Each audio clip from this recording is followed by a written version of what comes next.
ఎన్నికల ప్రచారంలో భాగంగా వర్ధనపేటలో బీఆర్ఎస్ నేత కేటీఆర్ మాట్లాడుతున్నారు. లైవ్ చూద్దాం.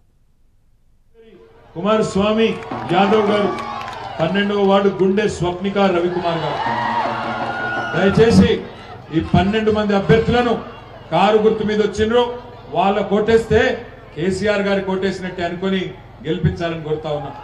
సరే, ఈరోజు ఫిబ్రవరి 8వ తారీఖు ఇక్కడికి వచ్చిన మా అన్నదమ్ములు అక్క చెల్లెలందరూ కూడా బహుశా రైతు బిడ్డలు అయింటారు. అంతేనా? రైతు బంధు పడ్డదా? పడలేదా? మీరు అబద్ధాలు చెప్తారు. పడ్డది. నాగరాజు కలిసిండు, రాంగరాంగ చెప్పిండు పడ్డదట. ఇక సరే, ఇక మీరు ఎట్లా ఉన్నారంటే రాగా వర్ధనపేటలు మీరు బాగా హుషారు. మీరు ఆగ్రహపోయినా మీ దయ ఆగు మాట్లాడి. వర్ధనపేటలు ముందే మీరు బాగా హుషారు. మరి నేను అడిగినాటన్నిటికీ లేవు అంటారు. మీరు 4000 పెన్షన్ రాలే, వచ్చింది. మళ్ళా వద్దని చెప్తున్నారు. వచ్చింది. నాగరాజు ప్రత్యేకంగా తెచ్చిండు మీకు. వర్ధనపేటకు తేలే 2,500 రాలే మీకు. మహిళలకు నెలకు 2,500 వచ్చినాయి. పక్కా అవద్దని చెప్తున్నారు. నేను ఎక్కడైనా బాకీ అడుగుతానేమో మీరు అందరు లక్షాధికారులు అయినారు కదా, నేను బాకీ అడుగుతాను మీరు చెప్తలేరు. అంతేగా?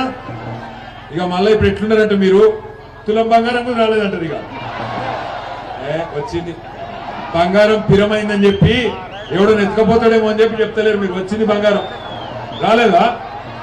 స్కూటీలు రాలే, విద్యా భరోసా కార్డు రాలే, బోనస్ రాలే, బతుకమ్మ చీర రాలే, కేసీఆర్ కిట్ రాలే, రంజాన్ తోఫా రాలే. అయినా గుద్దుతారా మళ్ళా కాంగ్రెస్ కు? అయినా గుద్దుతారా మళ్ళా వర్ధనపేటలో? 2 ఏళ్ల కింద దొంగ మాటలు చెప్పి, అడ్డమైన అబద్ధాలు చెప్పి, ఎక్కడో ఊరు కాదు పేరు కాదు యాడికెళ్ళో వచ్చిండో పోలీస్ ఆయన దొంగోడు రేవంత్ రెడ్డి గారు తీసుకొచ్చి ఆ దొంగ ఈ పోలీసు ఇద్దరు కలిసి వర్ధనపేటలో మీకు డైలాగులు కొట్టిరు. 6 గ్యారంటీలు చూడండి, 100 రోజుల్లో అమలు చేస్తాం. ఈ కార్డులు దాచి పెట్టుకోండి, భద్రంగా పెట్టుకోండి. ఇప్పుడు ఎక్కడ పెట్టుకోవాలి మరి ఆ కార్డులు? 100 రోజులు పెట్టుకోండి. 100 రోజుల్లోనే 2,000 4,000 అవుతుంది. అత్తకు 4,000 కోడలికి ఎంత? కోడలికి 2,500 వచ్చినాయా మరి? ఇవన్నీ ఏమన్నా వచ్చిందా? కానీ మనకు సోయన్న వచ్చిందా? కనీసం సోయి వచ్చిందా? వర్ధనపేట తెలిసి వచ్చిందా? మార్పు బాగుందా? యూరియా బస్తాలు దొరుకుతున్నాయా? కేసీఆర్ ఉన్నప్పుడు బంగారం ఓలే.